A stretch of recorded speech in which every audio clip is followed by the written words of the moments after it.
সাবেক প্রধান বিচারপতি খায়রুল হক বর্তমানে গ্রেপ্তার এবং বর্তমানে জেল হাজতে আছে। তিনি একটি জাজমেন্ট দিয়ে, যে জাজমেন্টটা নোন অ্যাজ 13 অ্যামেন্ডমেন্ট জাজমেন্ট, এই জাজমেন্টের মাধ্যমে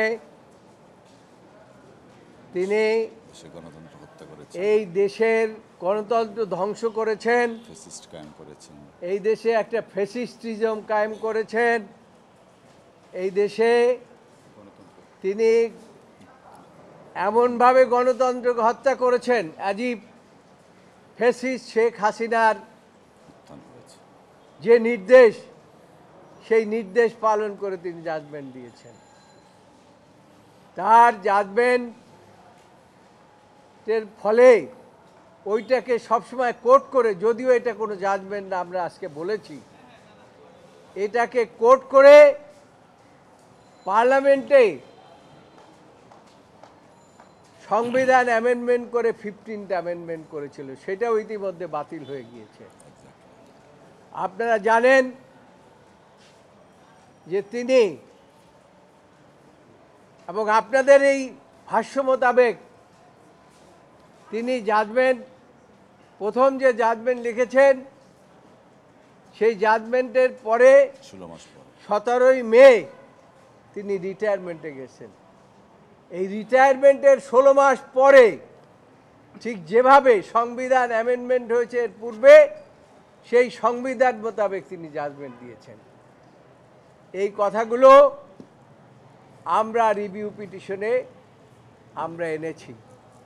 আমরা বাংলাদেশ জাতীয়তাবাদী দলের মহাসচিবের পক্ষে আমরা সেখানে উপস্থিত অ্যাপিয়ার করেছি আদালতে।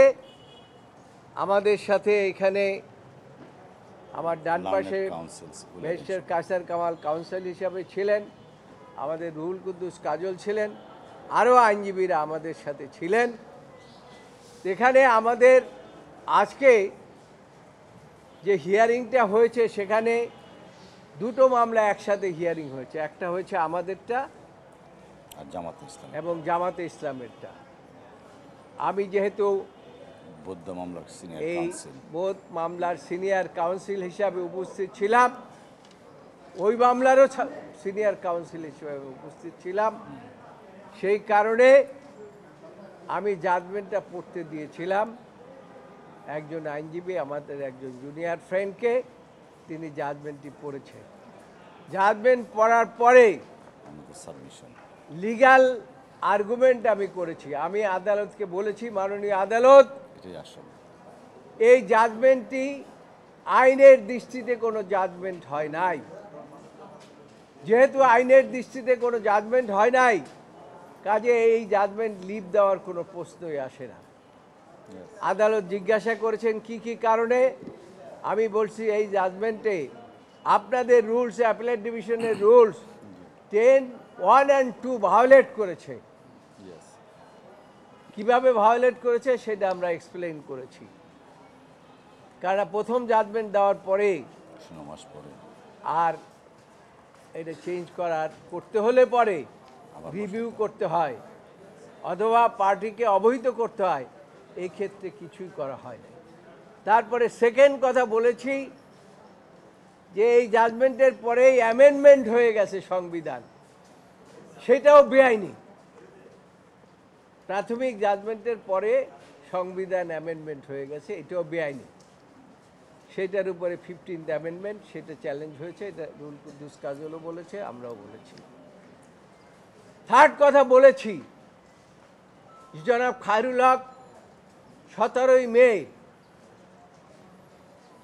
রিটায়ারমেন্টে গিয়েছে। রিটায়ারমেন্টে যাওয়ার পরে কোনো জাজের তার থাকে না, শপথ থাকে না, অর্থাৎ 17ই মে তার শপথ চলে গিয়েছে। এই শপথ চলে যাওয়া অবস্থায় কোনো জাজমেন্ট তিনি লিখতেও পারেন না, দিতেও পারেন না। তারপরে সেটার সাপোর্টিংয়ে বলেছে, আদালত জানতে চেয়েছে এটার সাপোর্টিংয়ে কি আছে। আমরা সেখানে বলেছি যে 16 DLR একটা জাজমেন্ট আছে, অ্যাপেলেট ডিভিশনের, সেটা আজ পর্যন্ত সেটা ওভাররুল হয় নাই। এবং সেই জাজমেন্টটা দিয়েছিলেন একদম ঐতিহাসিক চিফ জাস্টিস, যার নাম হয়েছে লর্ড কর্নেলিয়াস, এবং আরও 4 জন জাজ সেখানে উপস্থিত ছিলেন। এখানে কনক্লুশনটা ছিল, এ জাজ after his retirement he cannot write and sign the judgment. If he write and sign the judgment in the eye of law, There is no judgment. there is no judgment. That is not the judgment. Since this was the decision of the apex court of this country, সেই ক্ষেত্রে যেটা আজ পর্যন্তই হয় নাই, সেই কারণে আপনাদের লিভ দেওয়ার কোনো প্রয়োজনীয়তা আছে বলে আমরা মনে করি না। আমরা মনে করি এই জাজমেন্টটা যেহেতু কোনো জাজমেন্টেই না, সেই জন্য এটাকে আউটরাইট ডিসপোজ আপ করে আপনারা খারিজ করে দিতে পারেন, সেটা সেট করে দিতে পারেন, আমাদের রিভিউটা অ্যালাউ করতে পারেন। সেটা নিয়ে বলেছি যে 16 ডিএলআরের এত পৃষ্ঠাও বলে দিয়েছি, এবং বলেছি লর্ড কর্নেলিয়াস তার জাজমেন্টে তিনি ওপিনিয়ন দিয়ে বলেছেন যে এ জাজ এটা ডিটেল ডিসকাস বলেছেন যে জাজ রিটায়ার করলে পরে তার কোনো ওথ থাকে না, ওথ না থাকলে he can not write and sign the judgment. সেই ক্ষেত্রে যেহেতু খায়রুল হক এই জাজমেন্ট যখন সই করলেন 16 মাস পর এবং লিখলেন তার রিটায়ারমেন্টের 16 মাস পরে, এবং সেই জন্য বলেছি ওই জাজমেন্টকে উল্লেখ করে, এবং ওখানে প্রথমেই বলা আছে অ্যানোটেশনের মধ্যে, সেটাকে আমরা পড়ে শুনিয়েছি যে এ জাজ after can not right and sign the judgment after his retirement. If he write and sign the judgment, that is not the judgment in the eye of law. চলুন, থ্যাংক ইউ।